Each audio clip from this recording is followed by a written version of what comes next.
काहीतरी चटपटीत खावंसं वाटतंय. मला पण ग. तुला भेळ बनवता येते का? नाही ना. भेळ बनवायसाठी काय काय लागतं ना ते सुद्धा मला माहित नाहीये. अशी कशी ग तू? चल आईला म्हणूयात का? हो चल चल आईकडे जाऊ.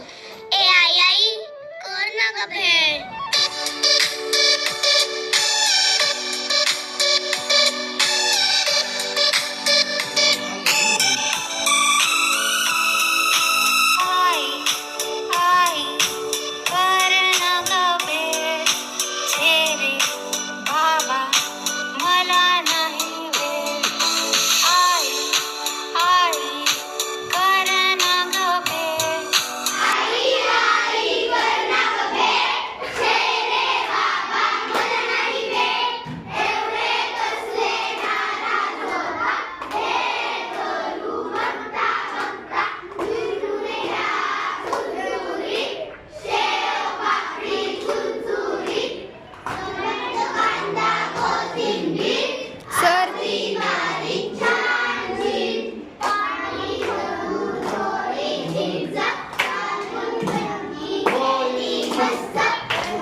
मला